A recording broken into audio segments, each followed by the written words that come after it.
from the licensing bodies, which gives them a degree of responsibility.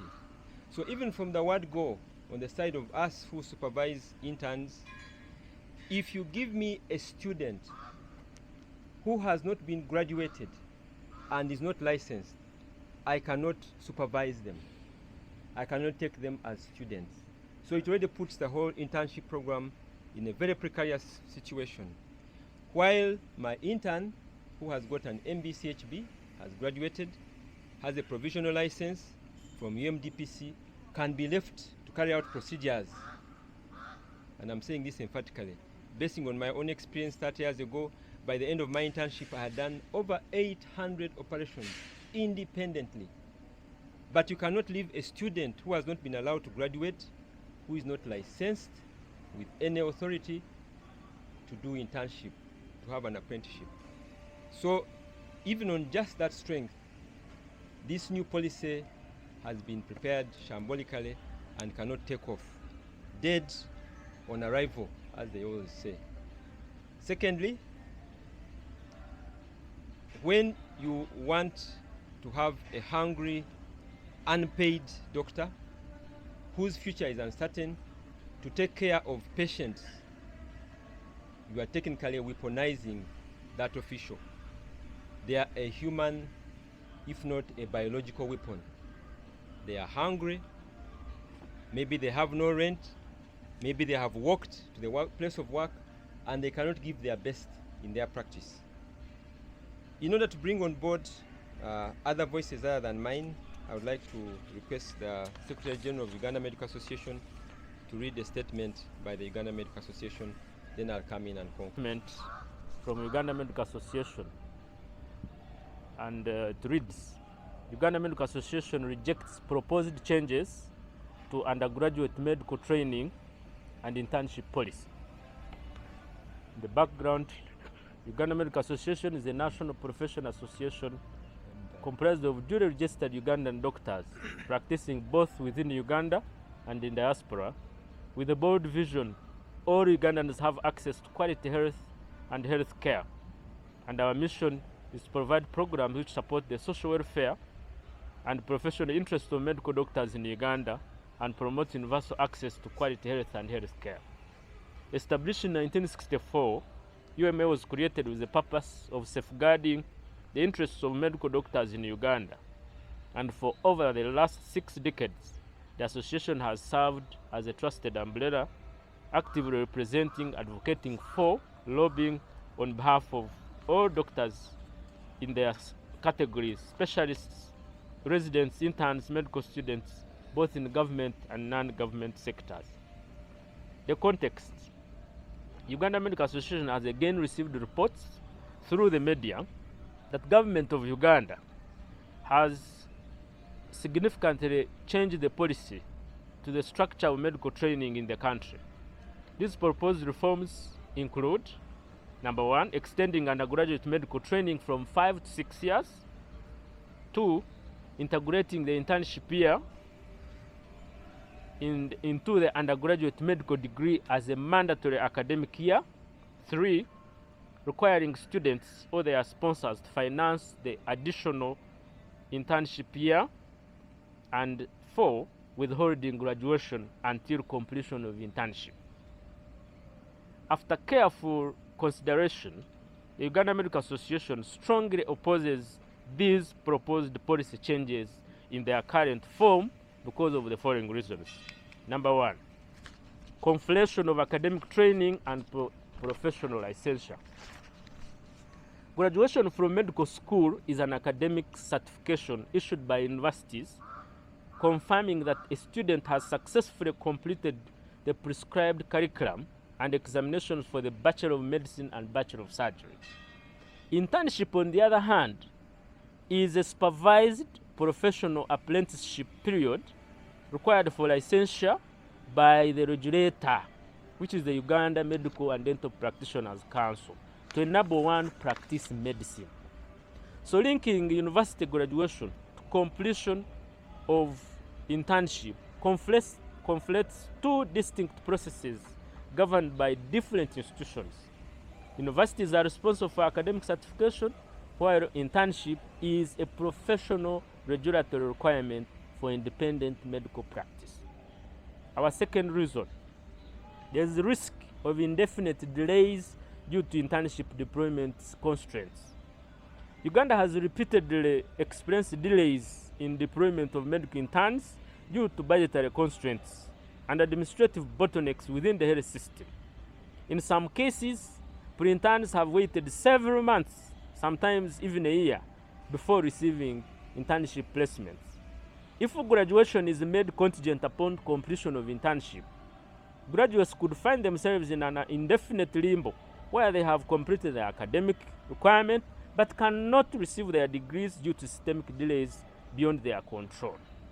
Such a policy, therefore, would unfairly penalize students for structural challenges within the health system.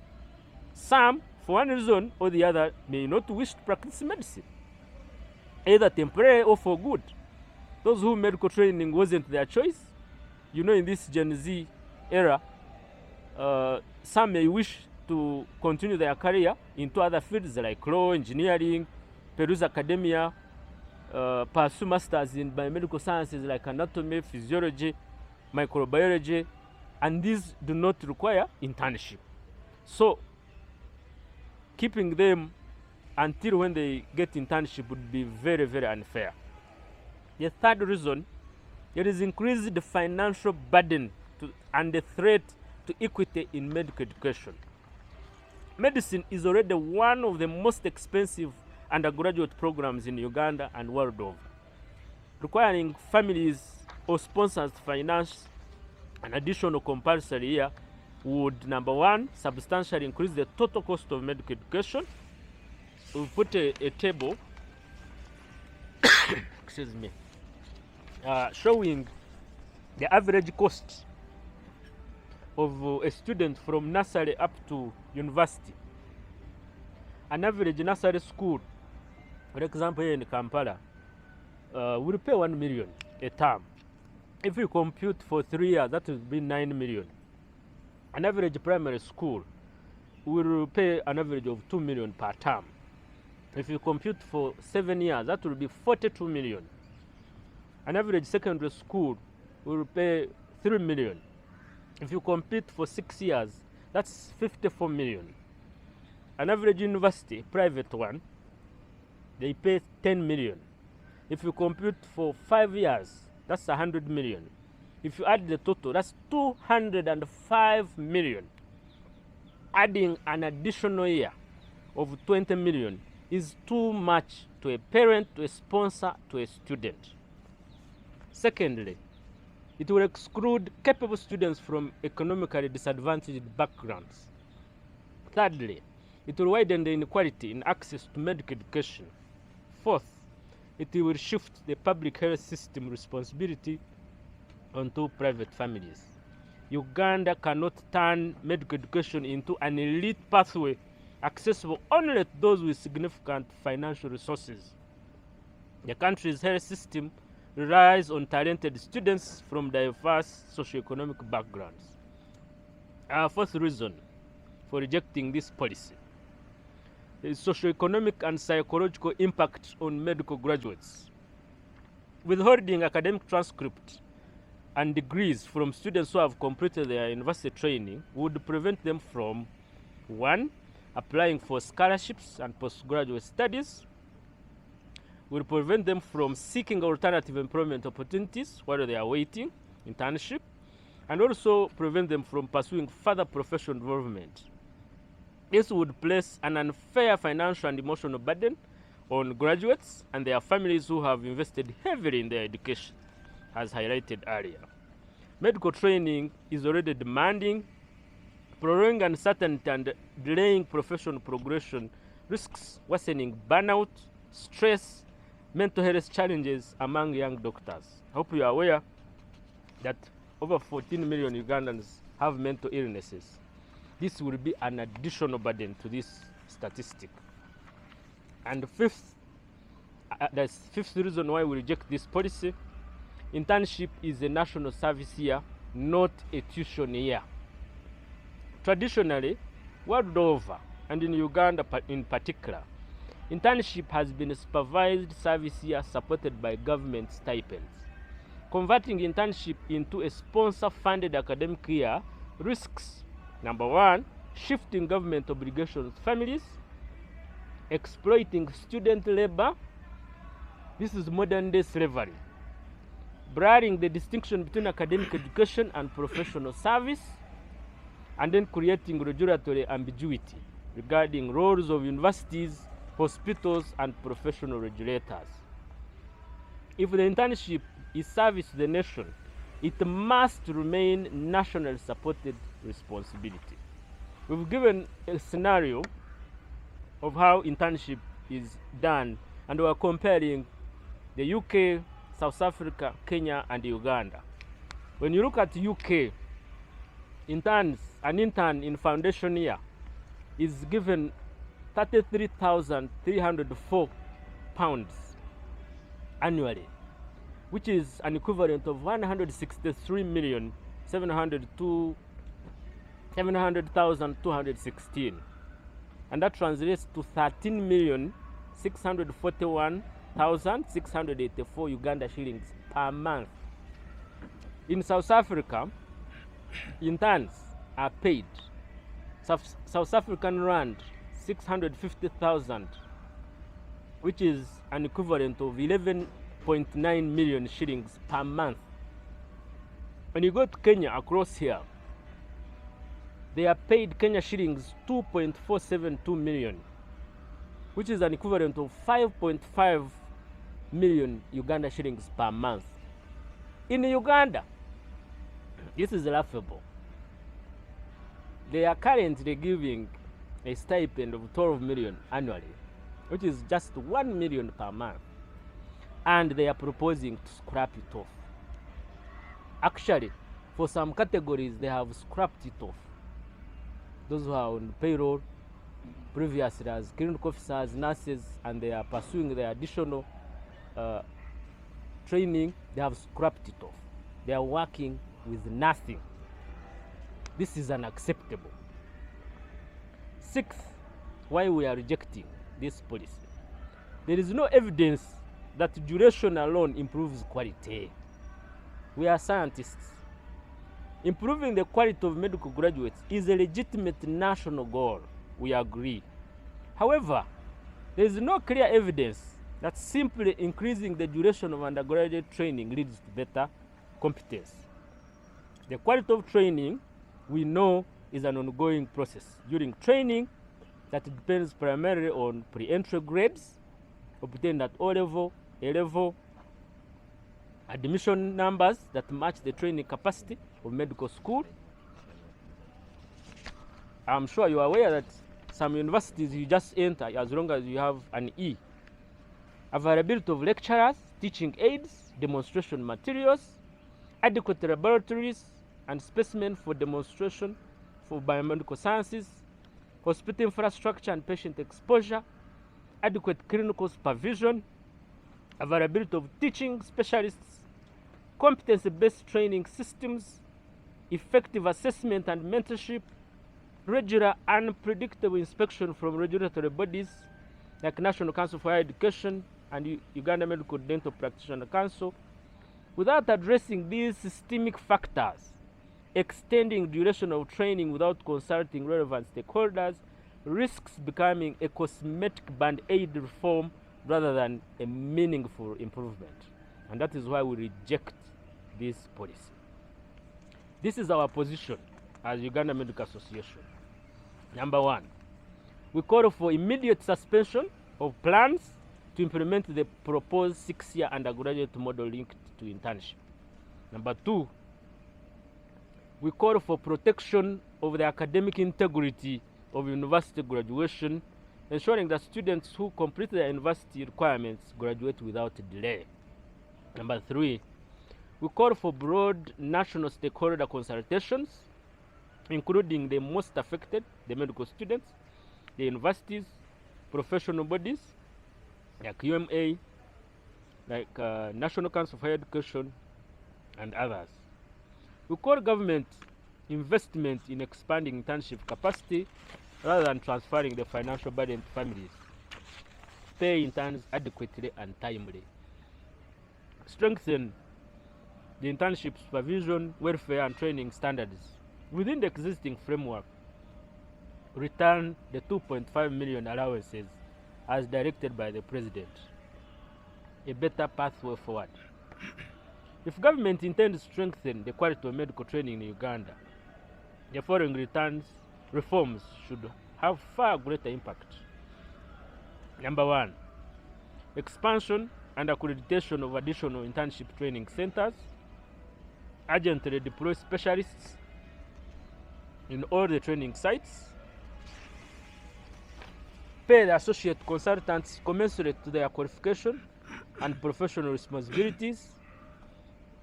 Improve specialist to intern supervision ratios. Reliable and timely funding of internship allowances. Strengthen competence-based assessments. And improve mentorship and mental health support for medical trainees. Mr. President. Thank you very much, Honorable Secretary General. I would like to have an input from the various associations. Don't be restricted, but whatever you think has been mentioned, you can skip over it, but the default is read your statement as is. So I would like the representative, Fumi, to Fumi. Fumi is the Federation for Uganda Medical Interns. Fumi is a board that is under the Uganda Medical Association. So for everything that the UMA General Secretary has already mentioned, I would like not to repeat. So this is the press release for the Fumi, and I'm representing the Fumi right now. So the Federation of Uganda Medical Interns acknowledges the urgent need for the policy reforms to streamline medical internships in Uganda. This week, the Federation held a consultative meeting with relevant professional bodies, national student leaders, and members of academia. We discovered that none of these stakeholders had been consulted in the development of the proposed policy. To date, we have not been served with a copy of this policy to review or provide our input. We believe that any policy developed in good faith should be public and must undergo a transparent process involving all relevant stakeholders, something that has not happened yet. Medical interns are not students, as previously mentioned by the UMA General Secretary. Medical interns are not students, and we are essential to the daily operations of 74 hospitals across the country, handling up to 70% of the workload in many facilities. Our working hours often stretch to from 36 up to 48 hours non-stop. People who shoulder this level of responsibility should not have to worry about policies that undermine their efforts. Quality in medical interns must be embedded through systemic reforms. Universities and public hospitals need adequate staffing to help the medical interns learn better. The government must stabilize the professional environment by addressing underemployment, unemployment, delayed deployment, welfare concerns, and frequent strikes, allowing medical students and interns to focus on learning rather than survival games that take away our focus. Planning should prioritize accessibility, not just availability. If this isn't addressed, patients will suffer the most through unintended neglect by medical interns who must find means of surviving and potential strikes. Parents are also at a risk of being exploited by universities for a whole extra year. We therefore call on the government to reconsider its approach and invite all the relevant stakeholders to a genuine dialogue. The health system cannot function without the people that run it every day. Supporting medical interns is not an expense, it's not a luxury, it's an investment in the health system of Uganda and the future of Uganda. From the FUMI Executive. Thank you very much, Dr. Desire. I would like to call the... Good afternoon, everyone. My name is Nkwasibwe Amon, a medical student, 5th year of Kampala International University, representing the Federation of Uganda Medical Students. This is the official statement from the Federation of Uganda Medical Student Associations, a body that unites 13 medical schools in Uganda currently pursuing the Bachelor of Medicine and Surgery in Uganda. FUMSA operates under the patronage of Uganda Medical Association, the professional body for the medical doctors in Uganda. And this is a statement that is issued in response to the article titled Medical Students to Graduate After 6 Years that was published in the Weekend Vision of 28th Feb to 1st March 2026, which reports on the newly unveiled reforms by the Ministry of Health mandating the medical students that they must complete a 1-year internship before graduation.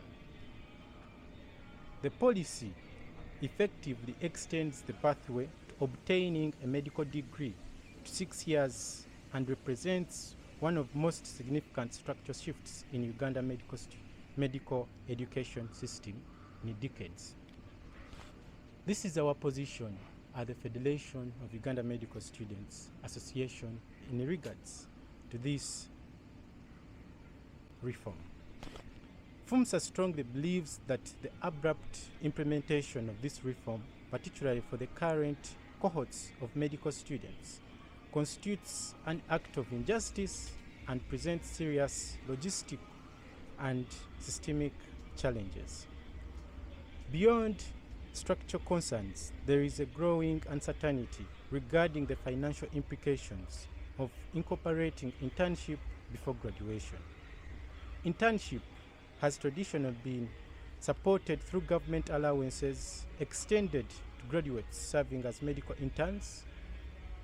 Under proposed framework where interns may technically remain classified as students, there is understandable concern about whether allowances will remain guaranteed, adequately funded, and protected from future policy shifts. Medical students are deeply worried that redefining interns as students rather than graduates could create a pathway for altering or withdrawing financial support under the justification that they are still undergoing academic training rather than providing essential clinical service. Additionally to this, the policy raises serious questions regarding tuition obligations. If internship is absorbed into the academic program and the students remain formally enrolled, will they be required to pay tuition for this additional year? This possibility places an unexpected financial burden on students and families who planned and budgeted a clearly defined 5-year program. Many students in Uganda are sponsored by government schemes, private institutions, NGOs, and individual benefactors who committed to funding a 5-year course of study. An unanticipated 6th year may be covered under existing sponsorship agreements, potentially leaving students financially stranded through no fault of their own. Internship is not merely an academic attachment. It is a front line of service delivery in high-pressure environments, often within under-resourced facilities. Any ambiguity surrounding funding, allowances, tuition obligations, or sponsorship coverage risks places additional financial and emotional strain on students who are already navigating one of the most demanding professional training pathways.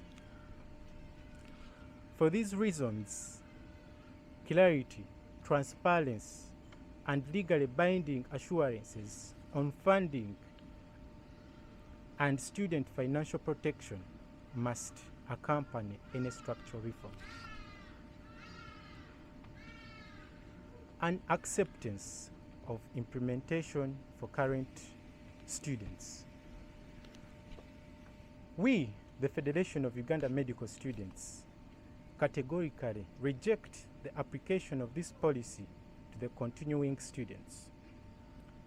Curriculum restructuring in medical education requires careful planning, regulatory review, institutional alignment, and transitional safeguards. As noted by the senior academics in the referenced article, implementing such a change by July 2026, as it was mentioned, is logistically unrealistic, especially for students already enrolled under a clearly defined academic structure. Policy reform must not come at the expense of stability, predictability, and fairness.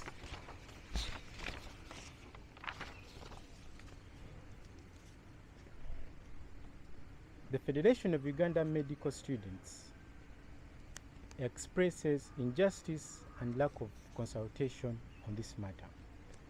The directive, as reported in the weekend vision, is set to begin in July 2026 and was introduced without formal consultation with the primary stakeholders.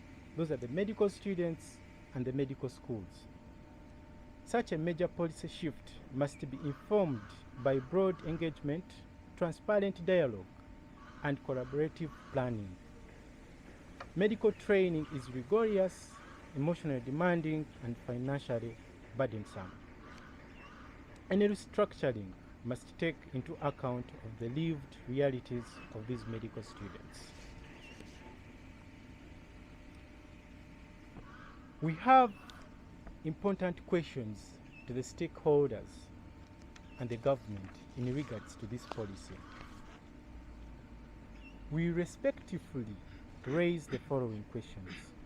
Number one, what specific problem is this reform intended to solve? If concerns exist regarding the quality of medical